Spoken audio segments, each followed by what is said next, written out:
저 인도에 가면은 유명한 그 이야기거리가 하나 있는데, 그 이야기거리는 따라해 보세요. 비둘기 훈화.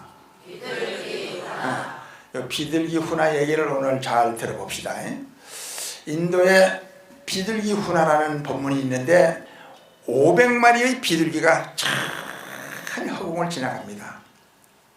그런데 밑에는 이 비둘기를 잡는데 명수라, 빈 밭에다가 콩을 잔뜩 뿌려놓고, 그 비둘기가 좋아하는 것이 콩인 줄 알기 때문에 뿌려놓고 멀리서 이제 망을 봅니다. 그 비둘기가 가다가 이제 먹기 시작하면 그때 그물을 탁 쳐가지고 일망타진으로 다 잡아버리는 거예요. 근데 비둘기가 한 오늘 500마리가 지나가다 보니 그 콩들이 쭉 떨어져 있습니다. 그때 어떤 비둘기가, 이야, 저 콩 봐라, 사람은 아무도 없고 저 밭에 콩만 저렇게 많이 있으니 먹으러 가자. 그냥 다 봐도 공중에서 아무도 없잖아요. 사람 없잖아요. 그럼 가자 해서 쫙 내려와가지고 그 500마리 비둘기들이 기가 막히게 맛있게 먹습니다. 먹는데 한참 먹다 보니까 시커먼 뭐 구름 같은 거 올려놓으면서도 그물이 탁 잡히면서 다 잡혔네요. 큰일 났습니다. 그래서 이거 웬일로 하다 보니 그물에 걸려버린 거예요. 그쯤 되니까 서로 원망이 돌아가기 시작합니다. 야, 우리가 누구 때문에 이 모양 이 꼴이 됐냐? 우리는 오늘 망쳤다. 누구 때문이고 누구 때문에 하다 보니 원인을 분석을 해보니, 하늘을 날아가다가 콩바라는 그게 잘못된 거라. 그게 지가 그 말만 안 했더라도 우리 걸려들지 않을 건데 왜 쓸데없이 콩바라 해가지고 우리가 골탕 먹었냐 이거야. 그러니 저 콩 발견한 저 비둘기를, 저 친구 저거를, 저 눈이 저기 보살이죠. 저 눈을 파가지고 저 봉사를 만들어야 되죠. 눈을 파가지고 봉사를 만들고, 또 콩 먹으러 가자 했기 때문에 또 입이 또 저거는 또 문제가 있어요. 입이. 저 입을 찢어야 된다. 그리고 저는 신부가 고약해. 먹으러 가면 지 혼자 막아야지 왜 가자 소리 했냐 이거야. 그러니까 저는 창자를 다 뜯어가지고 갈갈 찢어서 우리 죽으면서도 저 먹고 죽자, 먹고 영죽을 먹고 죽자 이거야. 그래가지고 500마리의 비둘기들이요, 날카로운 그 팔뚝과 주둥이를 가지고 그 콩 발견한 비둘기를 복판에다 몰아넣고설랑 쫙 하니 몰려오는데, 말이니 그러지 한번 상상해 보세요. 500마리 비둘기 하늘을 향해 가지고 그 주둥이와 그걸 발톱으로다가 그냥 달라드는데 어떻게 무섭겠어요. 발발발발발 기고 있습니다. 그때에 그 현명한 비둘기 한 마리가 뭐라 했냐? 여러분 친구들이요, 이건 너무하지 않습니까?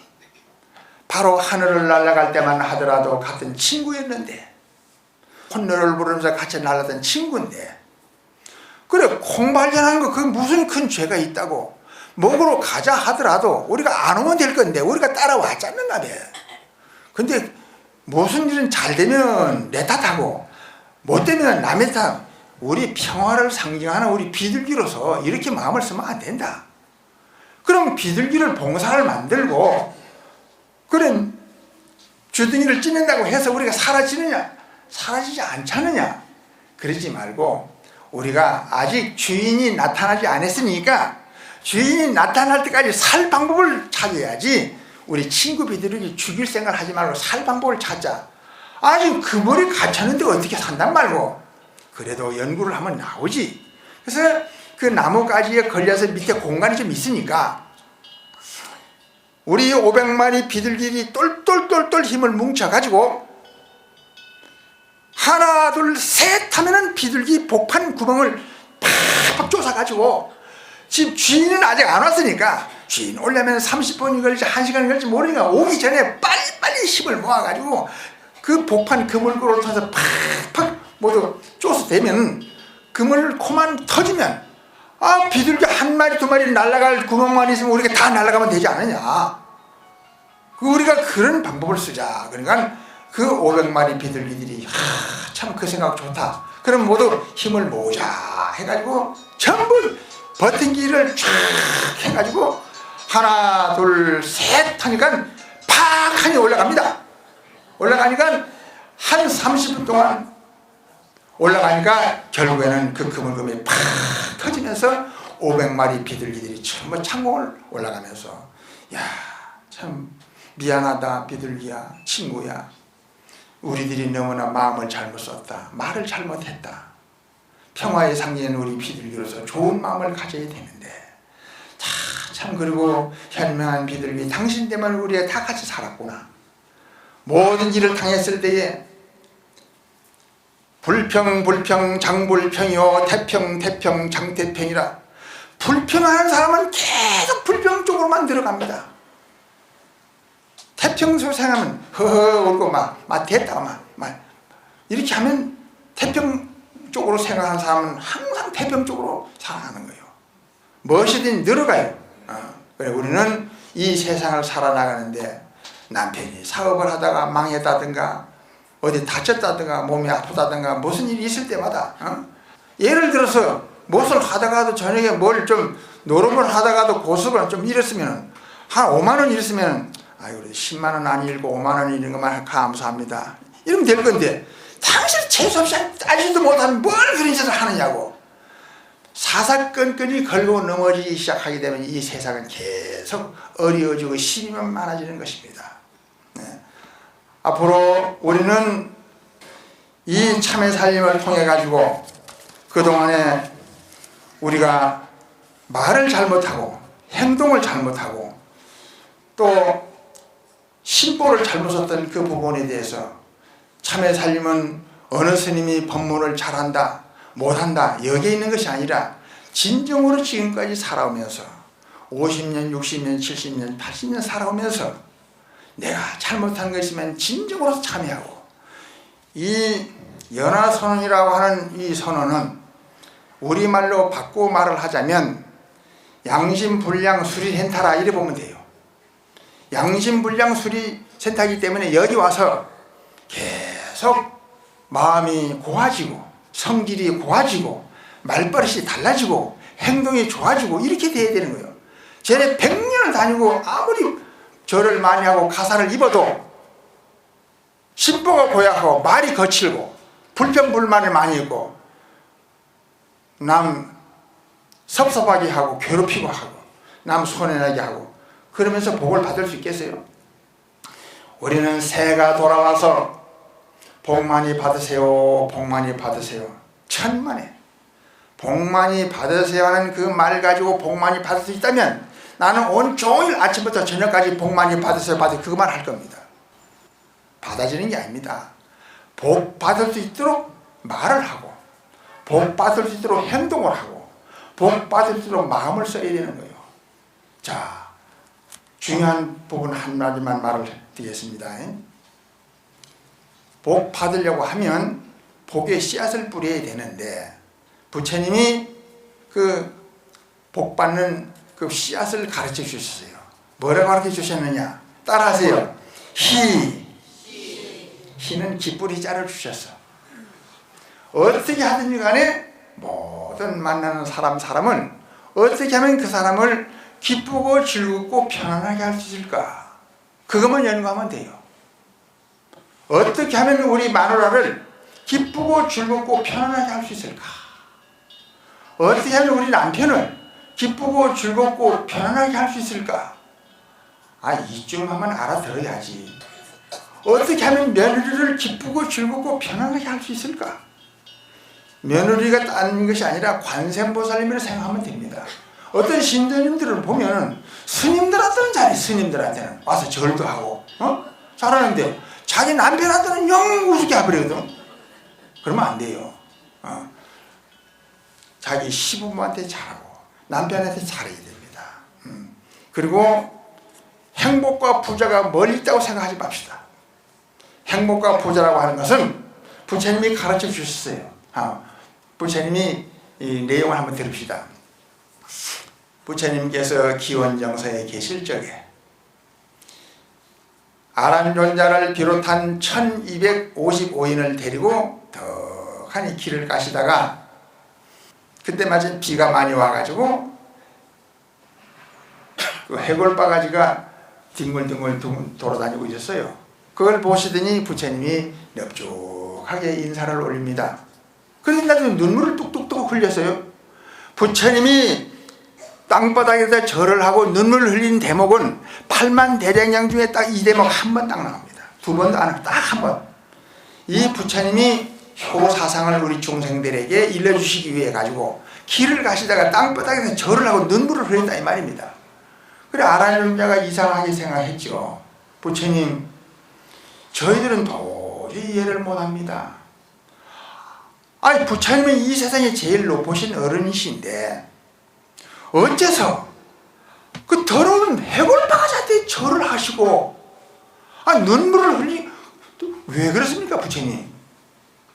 그러니까 부처님이 그 대답은 간단했어요.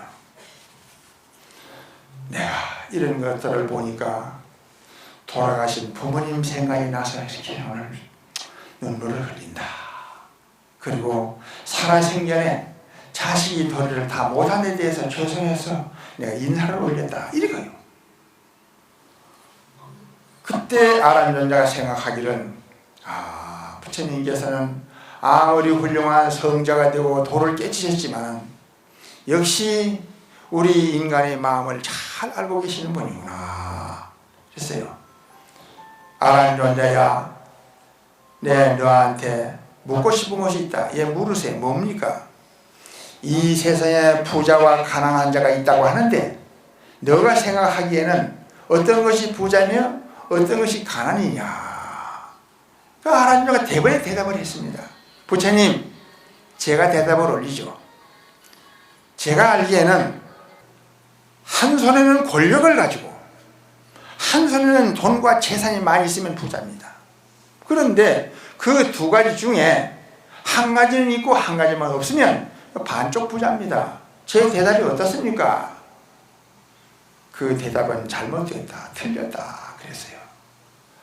아니 돈이 있고 권력이 있으면 부자인데 그것도 아니라면 부처님이 생각하시는 부자는 어떤 겁니까? 그랬어요.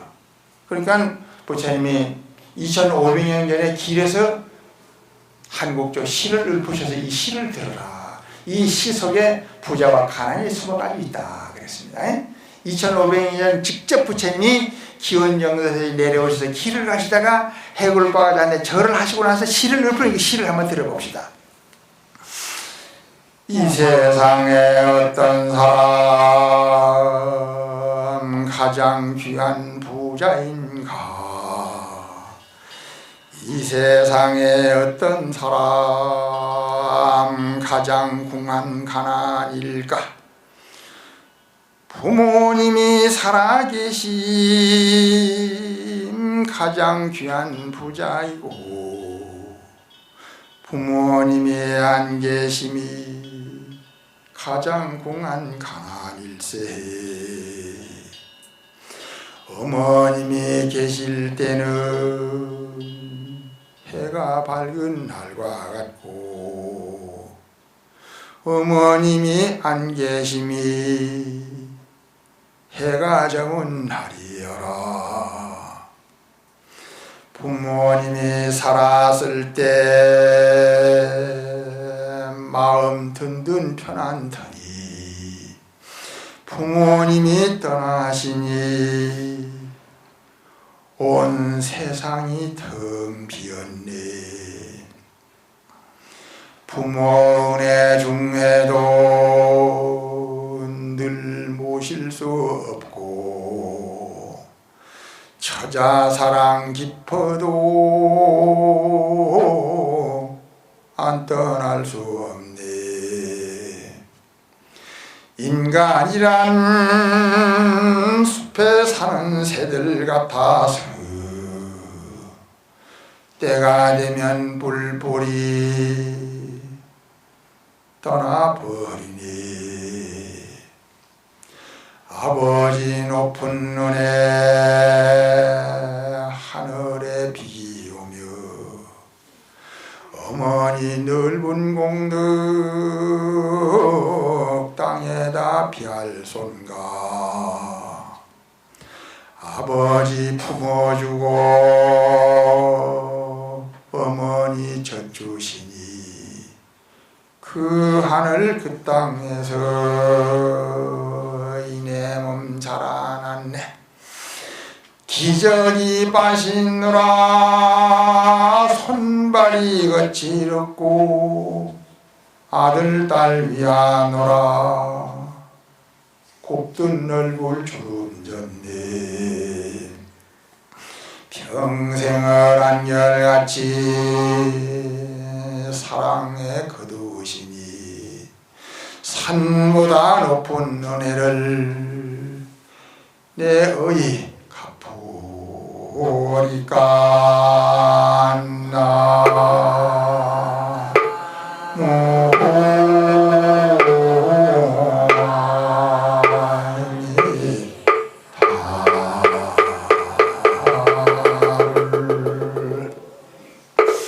부처님이 즉석에서 길을 가시다가 이 개성을 읊어주심으로 말미암아 1200 모든 아란 제자들과 아란 존자가 숙연해지면서 눈물을 흘리면서 저희들은 인생을 잘못 알고 살아온 것 같습니다. 돈만 있고 권력이 있으면 행복과 부자가 그 속에 들어있는 줄 알았더니 양친 부모님 살아계실 때가 그때가 행복했고 그자가 부자인 것 같습니다 하는 이런 말씀을 드렸어요. 그래서 이때 이 아란존자가 다시 부처님께 말씀을 올립니다. 부처님, 저희들은 참으로 인생을 잘못 살아온 것 같습니다. 오늘 같은 날에는 부처님께서 저희들에게 일러주시고 싶은 말씀을 좀 더 구체적으로 일러주십시오. 아버지의 은혜는 얼마나 되며 어머니의 은혜는 얼마나 됩니까? 그리고 그 은혜를 보답을 하려고 하면 어떻게 하면 은혜를 보답할 수 있을까요? 늦었지만은 마음을 고쳐서 좀 효도 좀 하고 싶습니다. 이렇게 하니까 아란존자야, 저 넓은 허공을 자로 재서 몇 자라고 대답할 수 있겠느냐? 못합니다. 저 넓은 땅덩어리를 삽으로 떠서 몇 삽이라고 대답할 수 있겠느냐? 못합니다. 저 넓고 깊은 태평양 바닷물을 컵으로 떠서 몇 잔이라고 대답할 수 있겠느냐? 그것도 못합니다. 아버지 은혜, 어머니 은혜가 그런 것이다. 허나 대답할 수 없고 글로 표현할 수 없지만은 그대들이 새로 태어나는 새싹들과 모든 후손들을 위해서 부모님의 은혜를 간곡하게 간청을 하니까, 설해주기를 간청을 하니까 여기서 대충 나눠서 우선 10가지만 설해줄 테니 잘 들어라. 그리고 실천을 해라. 그러면서 그 은중경 가운데 이 복판 토막 10토막만 오늘 이 시간에 참여 살림 기념으로 제가 봉독을 하겠습니다. 이 세상에 사람으로 태어난 자는 부귀 빈천을 막론하고 부모님의 10가지 은혜를 입었느니라. 어머님의 아기를 임신하여 10달 동안을 고생을 겪으실 적에 높은 데 오를 때는 숨이 차고 중병든 사람처럼 시름시름 앓고 누워서 무섭고 두려운 세월을 10달 동안 고생을 겪으셨으니 회탐수원이오. 어린 나귀를 순산할 때가 되면 죽도록 아픈 고통을 참아내시면서 피가 흘러 짐승 잡은 자리처럼 적시고 사경을 헤매이시다가 나를 낳아주셨으니 임산수건이요. 어린 나귀가 태어나자마자 또렷한 울음소리가 세상에 울려 퍼질 적에 만 가지 고통과 걱정과 괴로움을 모두 다 잊으시고 까만 눈동자를 들여다 보시면서 감격의 눈물을 흘리셨으니 생자망은이요 진자리 마른 자리를 올라가면서 마르고 따뜻한 데를 알을 눕히시고 축축하고 더러운 데에 어머님이 누워 계셨으니 회근 취습은요 두 젖을 번갈아 먹이시기를 3년 동안 계속 하시니 어머님 곱던 얼굴에는 주름이 늘기 시작하고 팔팔하던 기운도 점점 줄어들게 되었으며 나이가 들면서부터 가지 병이 들어 어머님을 괴롭게 되었으니 유포양문이요 아무리 더러운 대소변이라 할지라도 더러워하는 마음 없이 씻어주고 닦아주고 빨아입혀 길러내시면서 금이야 오기야 길러내셨으니 회건 취석은요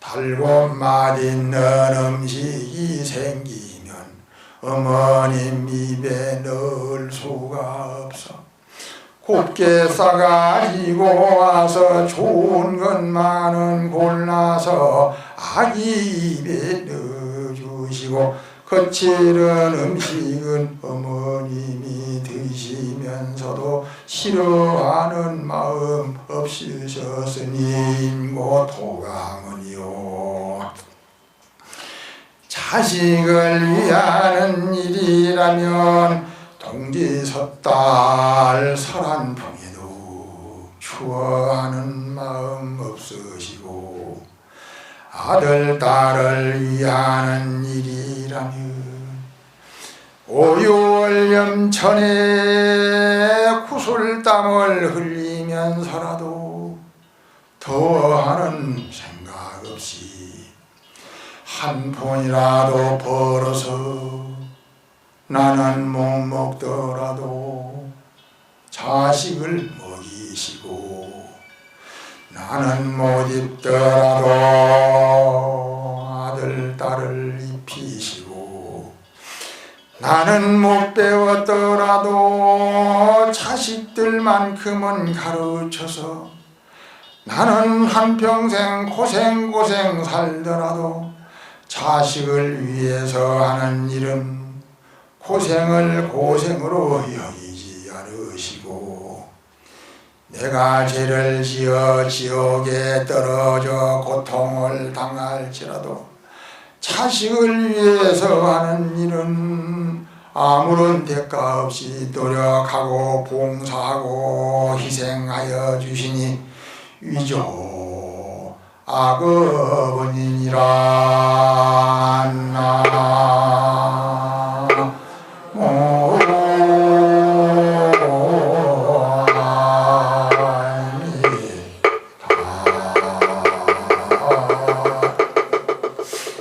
아이들이 자라나서 시집 장가를 들어 먼 곳에 떨어져 살게 되면 자식들은 부모 생각을 잊을 때가 많지만은 부모는 자식 생각을 잊을래야 잊을 수 없고 버릴래야 버릴 수 없어 고생 살고 있는 자식을 생각하면 애간장이 모두 타고 살림이 잘못되어 혼자 되어 살고 있는 자식을 생각할 때 눈물로 소매를 적시고 치마폭을 다적시며 애간장을 태우시던 어머니 어머니 지금은 어느 곳에 계시온지요. 세월이 10년이면 강산이 모두 변하건만 변하지 않는 것은 부모님 사랑뿐이로다. 연년이 돌아오는 4월 초파일날 부처님께 등불 밝혀 놓으시고 투손 모아 빌고 빌되 나는 고생돼도 좋고 못 살아도 좋으니 우리의 자식들 잘 되게 해줍시사. 한평생을 빌어주시다가 복망산천 황천의 일을 드신 부모님 참회 살림 법문 들으시고 왕생 강나가옵소서.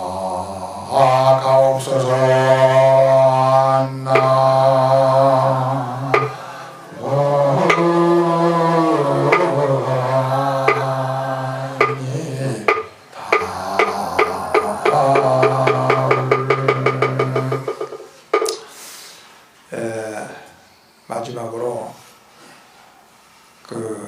일본에 있었던 백은선사 말씀 한마디 하고 우리 대한민국의 서산스님, 사명스님에 대한 얘기 한마디 하고 오늘 법문 마치도록 그래야 해야 될 것 같습니다.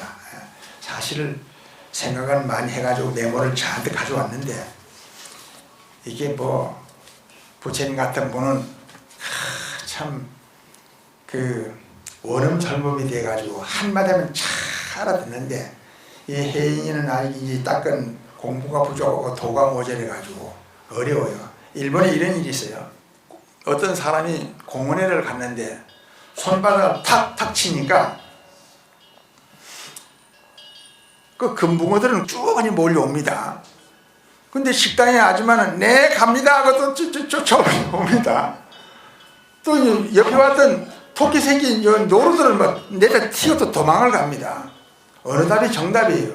각각 다 알아듣는 거예요. 부처님 설법은 귀신이나 사람이나 하늘 사람이나 참 한마디 법문하면 각각 귀신들까지 다 알아듣는 그런 원음 설법을 다 하신 이런 훌륭하신 분이 계시는데 난 아직 원음 설법을 못 하잖아요. 그래서 오늘 마지막 법문으로 일본의 백은선사 말씀하고 우리 서산대사 말씀 한마디만 하면 오늘 법문이 여러분들하고 나하고는 인연이 이제 될 것 같습니다. 우선 백은선사 말씀을 할게요.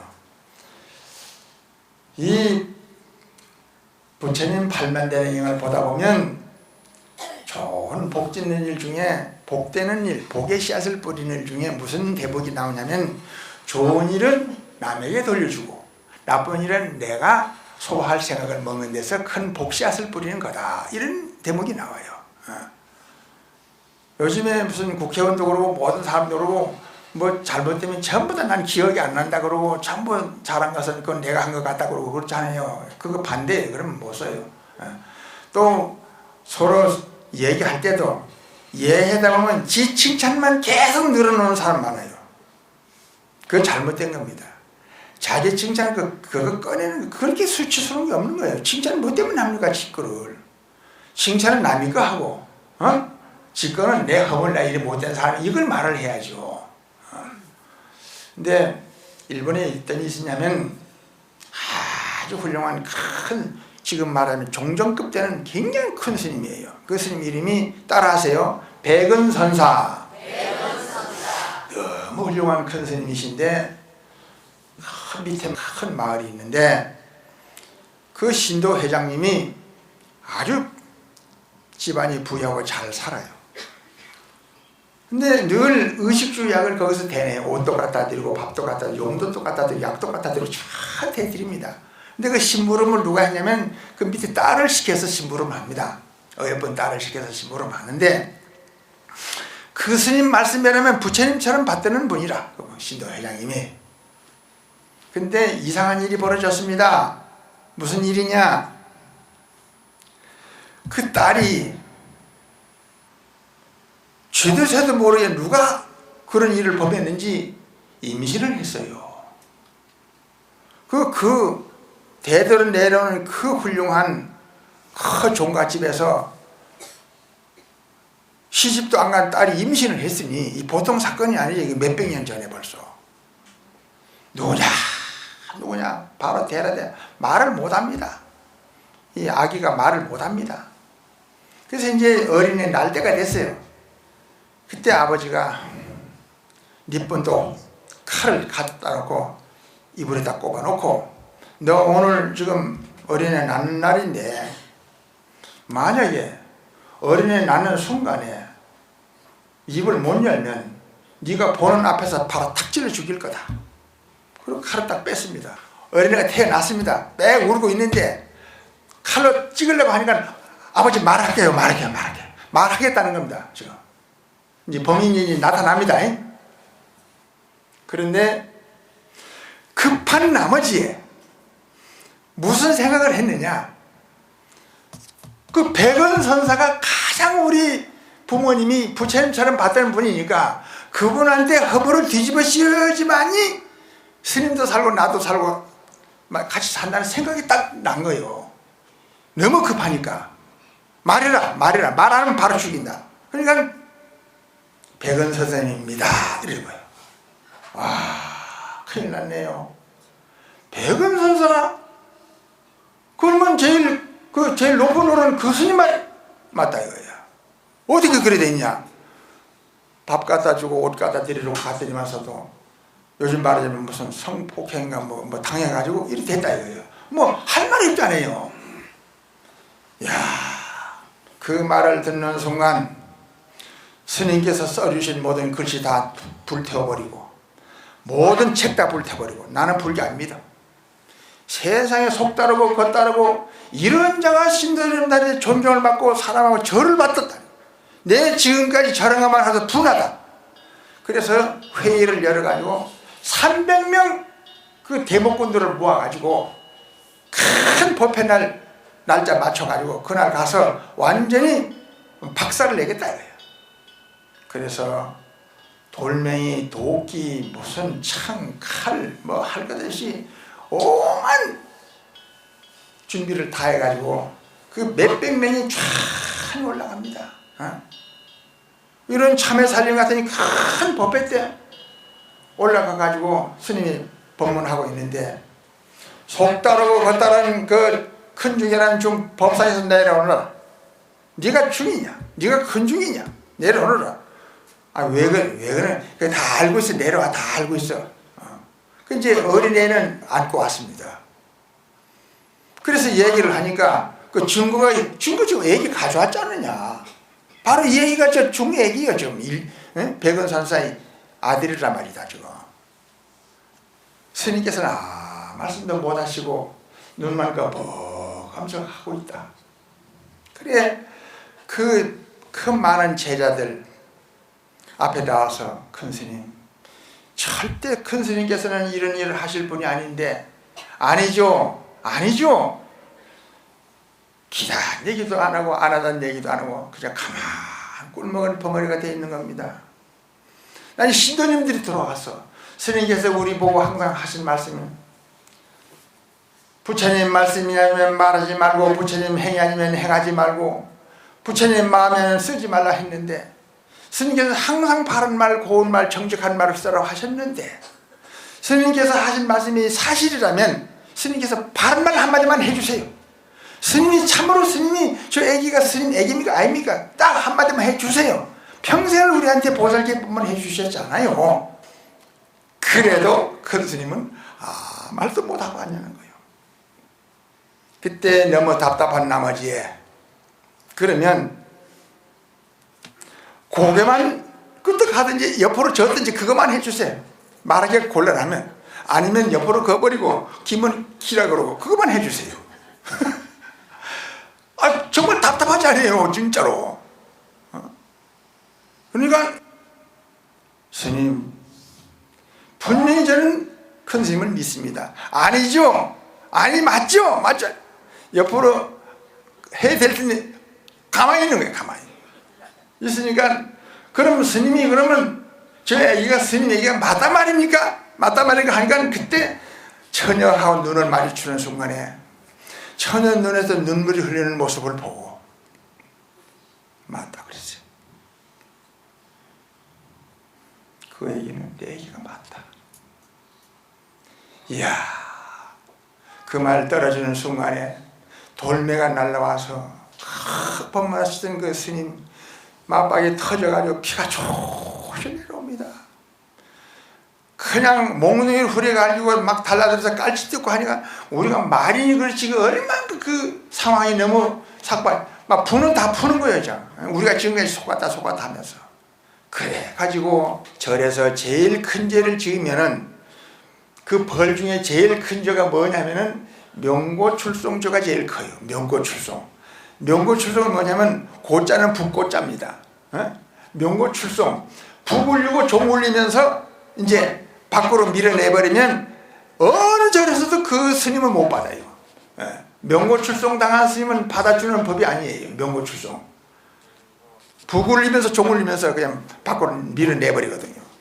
그래서 명고출송을 당하게 되니까 일꾼 입었던 옷을 갖다 갈아입히고 그 피투성이 나는 데는 붕대를 감고 어린애는 네 거니까 네가 가져가라 해서 어린애는 그 받았죠. 그러니까 바꾸설랑 북을 울리고 종을 울리면서 모든 신도님들의 혀를 찹니다. 아이고 세상에 그 나이까지 도 닦아가지고 순간을 못 참아가지고 아기를 낳아서 저 모양 됐구나. 아이고 저희를 어쩌고 이런다. 큰 스님 그 밑에 제자들도 세상에 아무리 그렇게를 손이 어떻게 지금까지 살아오셔 저 모양 됐을 거면서 어쩔 수가 없잖아요. 그래서 이 스님은 아기를 안고 그날 저녁부터 저절로 먹이로 돌아다녀요. 추운 겨울에 눈발이 오니까 자기 옷을 벗어가지고 아기를 감싸 안고 참 여기서 젖을 얻어 돌아다니까 젖 주는 사람들이 젖을 주면서 그냥 주지 않습니다. 쩍쩍하면서 줘요. 세상에 꼴 좋다. 참 책임지지도 뭘 아들 말아 만들어가지고 그 모양이고 일찍 장가를 가지. 아이고 6개월 동안을 아기를 키우면서 그 스님은 우통을 벗어서 아기를 감싸면서 아기를 살렸어요. 6개월 만에 누가 나타나느냐? 그 처녀와 총각이 나타났어요. 가까운 친척 오빠한테 그 짓을 해가지고 어린애기를 안았고 스님한테 그 허벌을 뒤집어 씌워버린 겁니다. 아무리 봐도 우리가 아기를 찾아옵시다. 그리고 부처님 같은 분에게 우리 천벌을 받을 죄를 지었다. 그래서 길바닥에 그 어린애기 전맥이 입고 있는 것을 찾아가가지고 큰 스님 죄송해요. 애기 주세요. 어쩌하려고 이제 부모님한테 이실직고를 해가지고 큰 스님한테 너무 큰 죄를 지었다고 사과를 했습니다. 저희들이 저지른 죄는 나중에 생각하기로 하고 일단 스님의 허물을 벗게 드려야 되겠습니다. 그래 그럼 어디로 갔고 우리 집으로 가야죠. 가서 자기 부모님 앞에서 정말 양심의 선언을 하면서 저희들이 너무 잘못 알았습니다. 스님께서 아니라고만 해도 되는데 왜 고개를 끄덕였냐 이거야. 왜 고개를 끄덕였냐. 그 중생이 이 세상 많은 사람 중에 나한테 허물을 뒤집어 씌워야지만이 모면을 하겠다는 생각 때문에 했고 또 그 중생이 눈물을 흘리는데 우리 불법은 멀리 있는 것이 아니다. 눈물 닦아주는 것이 불법인 줄을 우리는 알아야 된다. 이거예요. 정말 여러분들 이 세상에 우리가 살아가면서 이러한 백은선사 같은 이런 큰 스님도 계시는데 뭐 콩만한 거 가지고 뭐 네가 잘했니 내가 잘했니 못했니 잘했으면 얼마나 잘하고 못했으면 얼마나 못했겠어요. 그래서 용서하면서 덮어주면서 묻어주면서 키워주면서 땡겨주면서 살아가는 이 바로 이 모습이 바로 이 참의 살림이다 하는 생각을 여러분들 알아야 됩니다. 참의 살림을 제대로 해야 됩니다. 우리가.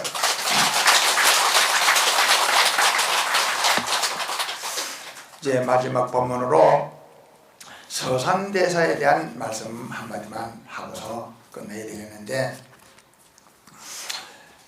이 부처님 말씀에 복을 받으려고 하면 어떻게 해야지 복을 받느냐 하면 범유하심자는 만복자규이니라. 마음을 낮게 쓰고 상대를 존중하는 데서 복이 생긴다 이 말이에요. 항상 하심을 해야 됩니다. 더 하심 푹 썩어야 됩니다. 썩어야 됩니다. 뭐 큰 스님이 됐다고 해서 문턱이 높아지고 나는 큰 스님이다, 나는 큰 스님이다 하면 이미 큰 스님은 아닌 겁니다. 그걸 우리는 알아야 돼요. 내가 위대하다 하면 그 위대하다는 그 생각이 벌써 위대하지 않은 거예요. 항상 우리는 이 세상에 가장 낮은 자가 있는데 누구냐? 내 자신이 가장 낮다는 생각을 해야 돼요. 뭐 중노설 나는 몇 년을 했다, 뭐 참선을 몇 년을 했다, 뭐 나는 나이가 얼마큼 됐다, 이런 생각 가지면 안 됩니다. 항상 마음을 낮게 써요. 서산대사가 한 번은 떡하니 양산 통도사 주지를 하실 때가 있었더라네요. 비가 새요. 참 집들이 모두 40자 50자가 모두 비가 새니까 그 비를 가려야 되지 않겠어요? 그래서 기와불사를 하고 하려니까 기와만 어떻게 가겠어요? 지금 은혜사에서도 좀 집을 지금 고치고 있는데 그 고치 돈 많이 들어갑니다. 기와 갈죠, 석가리 갈죠, 부영 갈죠, 많이 들어가죠. 그래서 서산대사가 양산 통도사 주지가 돼가지고 내가 주지 재임 기간에 이 집을 좀 고쳐야 되겠다 하고 돈이 있어야죠. 그래서 이제 집집마다 요즘 말에 동양 탁발을 나가는 겁니다. 동양에서 얼만큼 얻어야지만 집을 고치겠습니까? 근데 마침 그때 암행어사가 탁하니 길에서 만나서 서산대사 훌륭한 큰 스님인 줄을 암행어사가 모르죠. 그때 당시에 무슨 명이 내려지느냐? 종들이 너무나 도도하고 거만하고 그러니 그 종들 못된 종들 좀 잡아들이라, 이제 그런 명이 떨어졌을 때라. 마침 서산대사가 제대로 걸린 거예요. 말을 타고 가다가 예. 그 중에 눈에는 양반도 안 보이냐? 아, 예, 제가 몰라봤습니다. 뭘 몰라봐? 죄송합니다. 뭘 죄송해? 잘못했습니다. 이것 봐라. 너 뭐를 잘못했나 너? 하는 말 참마다 코에 걸면 코골이요, 귀에 걸면 귀걸이라요. 꼬투리를 잡으려면 다 꼬투리죠. 그래서 너희는 하는 모습을 보니 내가 그냥 지나가기는 안 돼서 내 기분에 오늘 기분이 좋지도 않고 굳지도 않아. 그러니 내가 따고를 한마디 좀 몇 차례 좀 후려 갈기고 가야 되겠어. 아, 예, 그러시죠. 아, 예, 마음대로 그러시죠. 아, 이거 참 희한한 놈이네 이거. 그래서 귀때기를 몇 번 후려 갈겼어요. 전혀 화도 안 내시고, 예, 아이고 고맙습니다. 뭐가 고마워? 발로 차지 않고 손으로 때려줘서 고맙습니다. 야, 이거 희한한 놈 다 봤네 이거. 그러면서 그래? 그러면 내가 발로 한번 차보지. 그러면서 발로 탁 찼는데 그 찬 그 신발이 비 오는 날이 돼가지고 딱 날아가더니만 논두르게 뻘밭에 처박혀가요. 뻘밭에. 그러자 서산대사께서 바랑에서 수건을 꺼내고 버섯을 꺼내가지고 그 따고 때린 그 암행어사인지 자기도 모르지 서로가. 어사 그 수건으로 발 닦아드리고 그 버선 새버섯 그 신겨드리고 논두르게 가가지고 그 떨어진 신발 그 다 곱게 닦아가지고 이제 신어보시죠 그러거라. 이때 이 암행어사가 가만히 생각하니 못된 종들 받아들이려 했는데 이거 길에서 만난 종본이 보통 중이 아니란 말이요. 입장을 바꿔놓고 생각하더라도 이렇게 마음 쓰는 거 보니 보통 스님이 아니야. 그래서 스님은 어디 계시오? 그러니까 예, 저는 양산 통도사 중입니다. 그 통도사 직책이 뭐요? 예, 제가 주지를 맡았습니다. 주지? 그래. 기도 조그만 하고만. 예, 그렇습니다. 미안합니다. 그래 지금 뭐하러 돌아다니는 거예요? 예, 모든 그 집이 비가 새가지고 기업 번호를 하기 위해서 그래 동양을 다니고 있는 길입니다. 그렇게 동양해가지고 얼만큼 동양을 해서 기어가 있단 말이니까. 예, 티끌 모아 태산이라고 1년에 안 되면 2년, 안 되면 3년, 5년이 걸리더라도 한 장이라도 동참해서 그래 지붕 새는 걸 고쳐야죠. 그래? 그 몇 채나 고쳐야 되는데 한 10채는 됩니다. 그 통도사는 언제 들어가? 예, 4월 보름날 결전날에는 들어갑니다. 그래? 그러면 내가 혹시 시간이 있으면 4월 음력 4월 보름날 결전날 갈지도 모르니까 그러면 우리 한번 통도사 얼굴 한번 다시 보게. 예, 알겠습니다. 잘 가게. 예, 잘 가십시다. 그러니 4월 보름이 됐다. 통도사를 가더니만서도 쌍가마가 2개가 대령이 되네. 쌍가마가 들면서도 높은 신앙을 내려서 큰 스님 오르시죠. 어사님 옆에 오르시죠. 쌍가마가 차 쿵작 쿵작 쿵자자자 쿵자자자